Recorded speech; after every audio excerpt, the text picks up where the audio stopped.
Is it something that can be, like a surgeon, operated upon and removed? Like a disease, like cancer or any other dreadful, painful disease. Is it something that can be operated upon? Which means there is an entity who can operate upon it. But that very entity is an abstraction of trying to do something about fear. So that entity is unreal. What is factual is fear. And this requires very careful attention, not to be caught in this abstraction of the one who says, I'm observing fear, or one who says, I must put away fear, or control fear, and so on. It is we are watching fear, not who is watching. The one who watches is also the outcome of fear. If this is clear, that the observer, to go back to our old saying, the observer is the observed, the thinker is the thought, the doer is the entity who is doing. There is no division. And so, if there is no division, which is an extraordinary fact to realize, fact, not an idea I must realize, it's an extraordinary fact that there is no division between the observer and the observed. And therefore there is no conflict. Conflict exists when there is the observer different from the observed, which is what most of us do, and therefore live with perpetual conflict. That's another matter. So can we look at that fear? And in the very act of looking, watching fear, one begins to discover the origin of fear, the beginning, what is the causation of fear.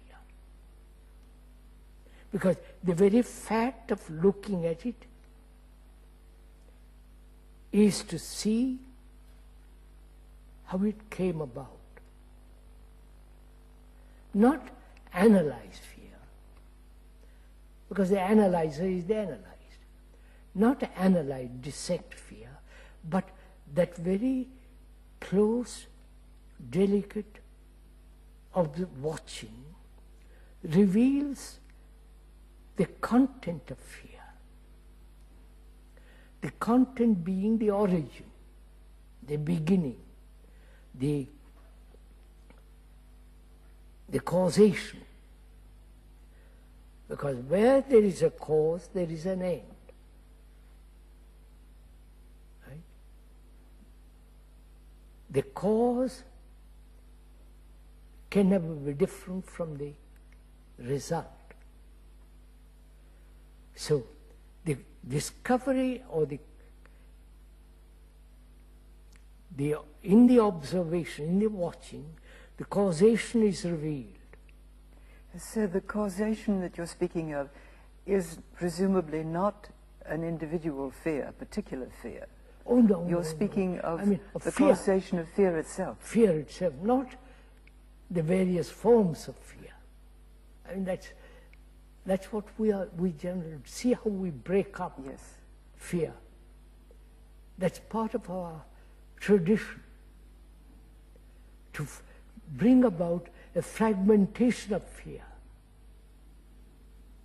Therefore, be concerned only with one type of fear, not the whole tree of fear, not a particular branch or particular leaf of fear, but the whole nature, the structure, the quality of fear. And in observing that very closely, watching it. One, in the very watching, there is the revelation of the causation. Not you analyze to find out the cause, but the very watching is showing the causation, which is time and thought. Of course, that's simple when you put it that way. Everybody will accept it's time and thought. If there was no time and thought, there is no fear. Well, could you enlarge a little bit on that? Because most people think that that there is something, that there is, how can I put it? That they don't see that there is no future. They think, I'm afraid now from a cause. They don't see the factor of time and thought. I think it's fairly simple.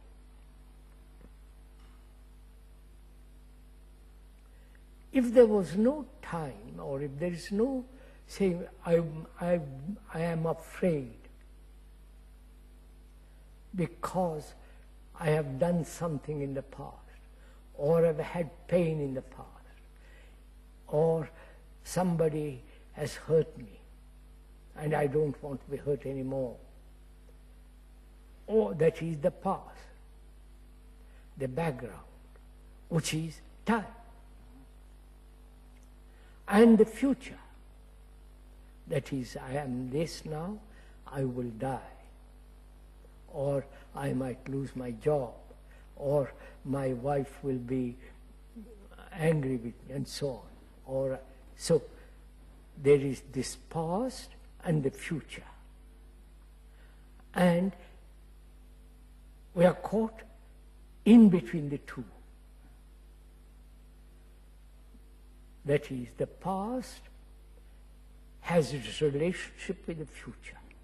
The future is not something separate from the past. It's a movement of modification of the past to the future, to tomorrow. So that is time, this movement of the past, which is the past as I have been, and the future I will be, which is this constant becoming. And that too is another complex problem, which we won't touch for the moment. That may be the causation of fear, the becoming. So time is a factor, is a basic factor of fear. There's no question about it. I have a job now, I have money now, I have a shelter over my head, but tomorrow, or many hundred tomorrows, might deprive me of all that. Some accident, some fire, some lack of enough insurance, and so on, as it has happened in this house. All that is a time factor. Not the ending of time, but see the factor that fear is part of time. Not say, can I end time? That would be a silly question. Sorry to use the word silly. And also thought is a factor of fear. Thought. I have been, I am, but I may not. Factor of thought. Thought is limited, which is another matter. Thought is limited because it's based on knowledge. Knowledge is always accumulative, and that which is being added to is always limited. So knowledge is limited, so thought is limited, because thought is based on knowledge, memory, and so on.